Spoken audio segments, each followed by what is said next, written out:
Salut à tous les amis, alors aujourd'hui je réagis un petit peu tardivement à la polémique du salaire des streamers, donc ça va être l'occasion de parler un petit peu d'argent. Sujet qui cristallise énormément de passion et d'hystérie, vous allez voir que là où il y a de l'hystérie c'est que généralement il y a de la frustration, comme avec les femmes.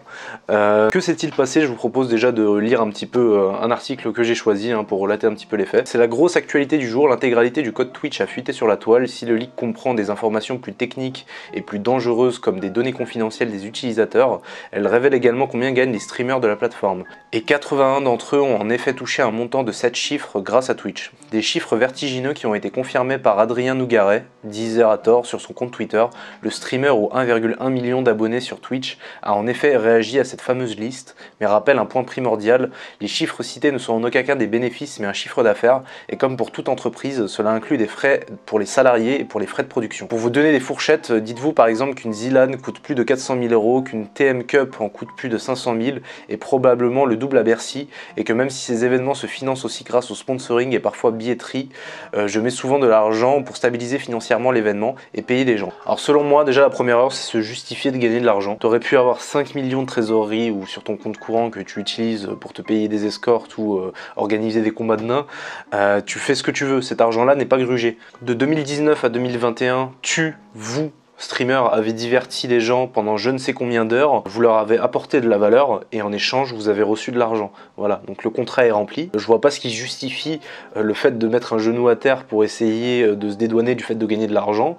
Vous avez apporté de la valeur aux gens, vous avez reçu de l'argent en retour, c'est tout à fait normal, vous n'avez pas besoin d'agir de la sorte. Vous avez agi comme des lâches là, en essayant de vous dédouaner du fait de gagner de l'argent. Et qu'est-ce qu'est un influenceur ou une personnalité médiatique qui est lâche? C'est une personne qui, par des éléments de langage ou par des codes, va essayer de sursignifier sa pauvreté ou des éléments de médiocrité à son auditoire, tout ça pour essayer de les maintenir dans une certaine forme de conformité, pour qu'ils puissent continuer de s'identifier à des merdes et à la merde en fait qu'ils sont, qui est juste le propre reflet de ce qu'ils sont. Car après tout, le streamer il est comme moi, il est riche mais bon, il gagne pas plus d'argent que moi, il touche un SMIC, il baise une meuf par dépit qui lui plaît pas tant que ça, son taf peut-être qu'il l'apprécie pas tant que ça, donc en vrai il a une vie qui est à peu près comme moi, juste il est un petit peu plus connu, mais en réalité sa vie elle est bof bof, il est comme moi quoi. Je peux m'identifier à lui parce qu'en fait il est tout autant une merde que moi. Et sauf que la réalité en fait elle est pas là, c'est que ces gens-là gagnent énormément d'argent, ils ont un meilleur lifestyle que vous, sans doute qu'ils ont des plus belles femmes que vous. Ces gens-là font un boulot qui les passionne et ils ont des projets dans lesquels ils s'épanouissent, ce qui n'est peut-être pas le cas de certains d'entre vous.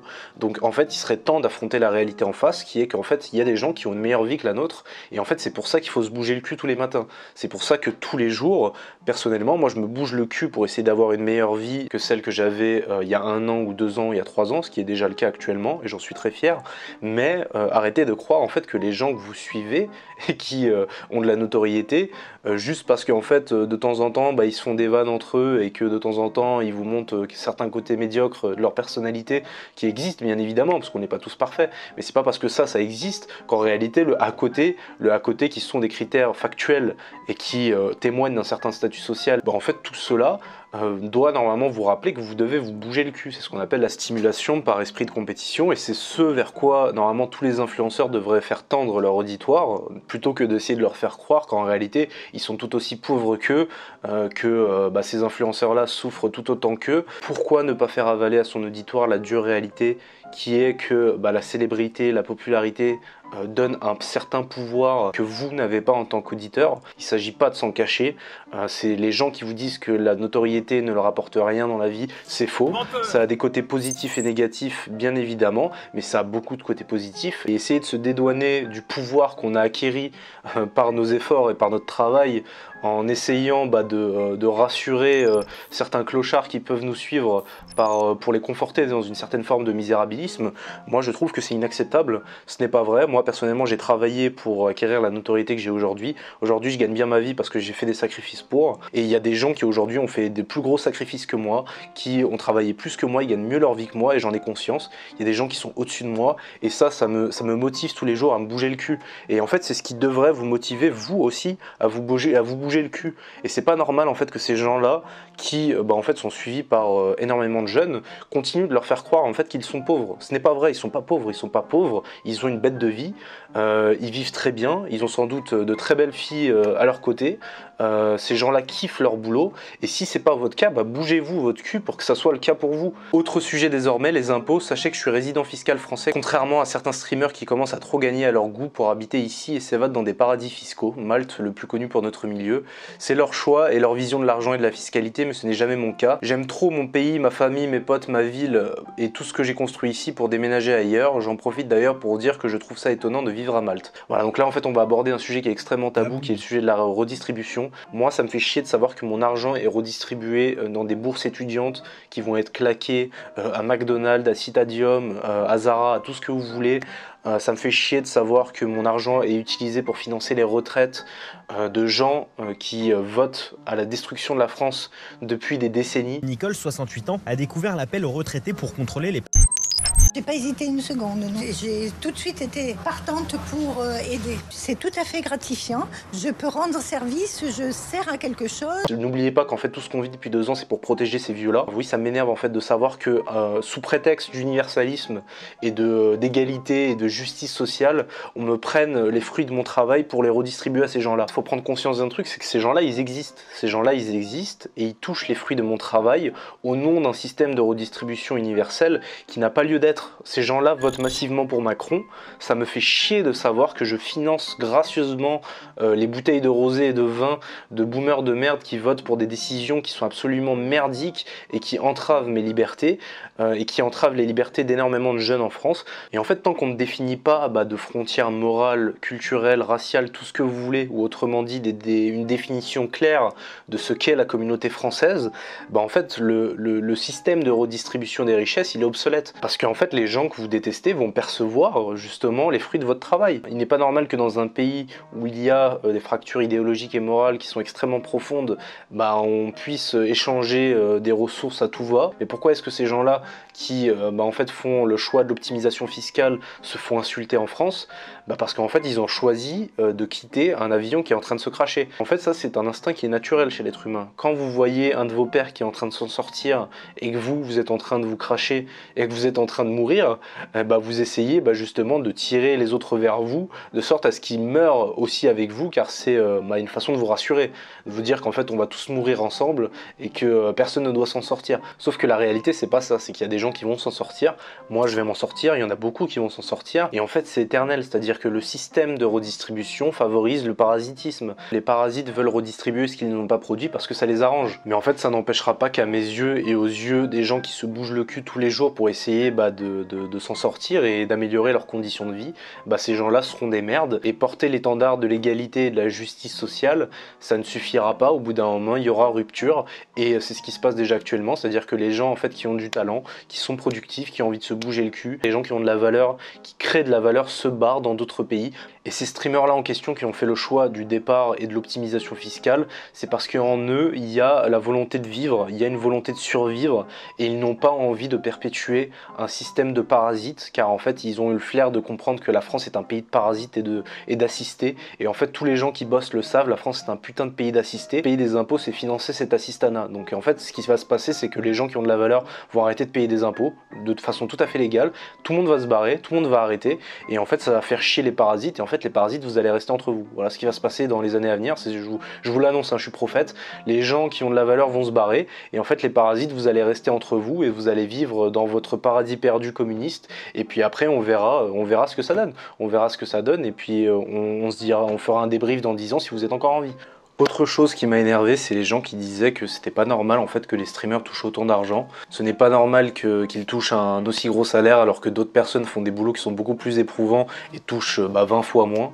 Alors si vous considérez que l'économie actuelle repose sur le mérite et sur l'effort et que c'est comme ça que ça devrait fonctionner, je vous dirais que vous faites fausse route. L'économie ne fonctionne pas comme ça, c'est pour ça que je vais vous expliquer comment fonctionne réellement l'économie actuellement, et vous verrez que finalement l'économie n'est pas si injuste que ça. Alors on va y aller étape par étape. Déjà premièrement, ce que je vous propose c'est essayer de comprendre qu'est-ce qui détermine la valeur d'un bien, qu'est-ce qui va déterminer le prix d'un bien. Si je vous prends par exemple ce stylo là, combien est-ce que ce stylo coûte? Selon certains, pour ne pas les nommer, la valeur d'un bien est fixée en fonction de la quantité de travail qui a été fournie pour produire cet objet. Or c'est totalement faux. Ce qui détermine la valeur d'un bien aujourd'hui, c'est la valeur perçue qu'ont les gens de cet objet.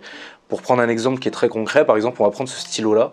Si je vous demande combien coûte ce stylo-là, c'est un Bic classique, c'est 1 € grand maximum. Et si vous en achetez un dans des packs, individuellement, peut-être que ça vaudra quelques centimes. Maintenant, si je vous dis que ce stylo-là, il a appartenu à De Gaulle et c'est avec ça qu'il a rédigé ses mémoires. Et que maintenant, ce stylo-là ne vaut pas 1 €, il vaut 500 €. Voire même 1000, pourquoi pas, ou même 10 000, ou même 1 million. Et qu'il y a une personne qui consent et qui décide d'acheter ça, par exemple ce stylo-là, à 1 million d'euros parce qu'il a appartenu à De Gaulle et c'est avec ça qu'il a écrit ses mémoires. Une personne qui est capable d'acheter un stylo à 1000 € ou plus est une personne qui en réalité n'achète pas un stylo pour sa fonction première qui est juste d'écrire sur un bout de papier. Ça c'est une connerie, on n'achète pas les choses juste pour leur fonction première. Là, une personne qui achète un stylo à 1000 €, en l'occurrence le stylo qui a permis à De Gaulle d'écrire ses mémoires, hypothétiquement bien évidemment, c'est évidemment parce qu'il a appartenu à De Gaulle et qu'il est chargé symboliquement et que ça a une haute valeur symbolique. Et c'est ça qui va faire que le prix va gonfler, c'est parce que les gens auront une haute valeur perçue de ce stylo. Comment expliquer que Rolex ou d'autres marques puissent vendre leurs montres à des prix exorbitants à plusieurs dizaines voire centaines de milliers d'euros? Les gens qui achètent des Rolex n'achètent pas juste un cadran pour lire l'heure. Les gens qui achètent une Rolex achètent en réalité un signal qui renvoie à un certain statut social parce que peu de personnes peuvent se permettre de claquer 50 000 balles dans une montre. Et ce statut social vaut 50 000 €, 100 000 €, 20 000 €, peu importe. C'est totalement subjectif tant que le client consent et considère que l'objet vaut cet objet-là. Et c'est la perception qu'a l'individu de ce bien en question qui va définir le prix. Et le coût de ce statut social est totalement subjectif tant que le client consent et considère que la montre vaut bien 50 000 balles et que le statut social que je désire en portant une Rolex vaut 50 000 €. Tant qu'il y a des personnes pour acheter des montres à 50 000 €, tant qu'il y a des personnes pour acheter des smartphones à plus d'un SMIC, tant qu'il y a des personnes pour acheter des e-books à 20 €, c'est que c'était le bon prix et que c'était le prix qui a arrangé les gens qui ont acheté, et ça relève de la liberté individuelle. Donc ce qui permet de déterminer la valeur d'un bien, c'est avant tout la perception qu'a l'individu de cet objet-là en question, et non la quantité de travail et l'effort fourni pour le produire. Donc si les streamers touchent plus d'argent que des éboueurs, manutentionnaires, plombiers ou tout ce que vous voulez, c'est parce que les gens accordent plus de valeur au divertissement que va leur fournir un streamer, youtubeur, footballeur après une dure journée de travail ou d'école, plutôt qu'à la personne qui va vider leur poubelle ou leur livrer le courrier. Et ceci nous montre à quel point l'individu est le principal moteur de la machine économique. Maintenant, pour ceux qui trouvent ça triste, je vais vous poser une question. Est-il souhaitable de forcer les gens à porter plus d'intérêt aux éboueurs pour essayer d'imposer votre vision utopique des échanges de ressources? Et dans ce cas-là, n'êtes-vous pas en train d'essayer de reproduire ce qu'essayent de faire les progressistes en essayant d'incriminer nos préférences, comme par exemple quand ils nous obligent à coup de body shaming à trouver tout aussi attirante une personne obèse et sportive? Choisir une belle personne plutôt qu'une moche, athlétique plutôt que grasse, intelligente plutôt que bête, et l'analogie vous la voyez venir, un divertisseur plutôt qu'un éboueur, cela s'appelle discriminer et donc avoir des préférences, et cela n'a rien d'injuste. Soit vous faites le choix de rester dans votre utopie qui est confortable psychologiquement, mais là dans ce cas-là il n'y a aucun problème et vous pouvez vous désabonner de cette chaîne, soit vous comprenez l'économie actuelle et vous vous y adaptez, ce à quoi moi je vous encourage très fortement, car en fait je veux pas que les gens qui me suivent finissent pauvres et restent sur leur canapé à croire que en fait c'est le mérite et l'effort qui va faire qu'un jour ils vont pouvoir s'en sortir et ils vont grimper dans l'échelle sociale. Si je devais résumer cette vidéo en un seul propos, je dirais abandonnez vos idéaux moraux de justice, d'égalité sociale ou tout ce que vous voulez, et si vous vous obstinez du côté de la gratuité, de la justice sociale, de l'égalité, du partage, toutes sortes d'utopies en fait qui sont profondément bidons et qui ne marchent absolument pas dans la réalité, je vous prédis votre futur. Vous finirez par être remplacé par des robots car en fait vous n'avez absolument pas créé de singularité, ou alors vous serez remplacé par des immigrés du tiers-monde qui accepteront de travailler pour moins cher que vous. Donc voilà, bonne chance à vous. En tout cas moi je vais faire en sorte avec les gens qui voudront bien m'écouter d'éviter ce genre de choses là, mais concrètement moi c'est pas le futur que je veux pour moi et pour mes gosses, donc à vous de voir. Dernière chose avant de finir la vidéo, si vous avez compris que pour survivre dans le monde qui arrive, il est impératif d'investir sur soi, alors vous pouvez rejoindre La Garde. Chez La Garde, on a des personnes qui ont des expertises et qui pourront vous former dans des domaines multiples et variés, donc la négociation, le copywriting, le marketing, tout ce que vous voulez, des choses en fait qui vont être essentielles dans le monde de demain. Donc si tout ça vous intéresse, vous pouvez nous rejoindre. Vous aurez le lien pour nous rejoindre dans la barre de description. On fait également des réunions thématiques tous les dimanches. Là, en ce moment, on parle justement de YouTube et des réseaux sociaux. comment bien marcher sur les réseaux sociaux, comment créer la viralité, c'est un sujet très compliqué. Et concrètement, voilà, donc si tout ça, ça vous intéresse et que vous avez envie d'apprendre des choses qui justement ne sont pas disponibles gratuitement sur internet, n'hésitez pas à nous rejoindre, vous aurez le lien pour nous rejoindre dans la barre de description. En attendant, moi je vous dis à la prochaine pour une nouvelle vidéo. C'était El Ryan, ciao.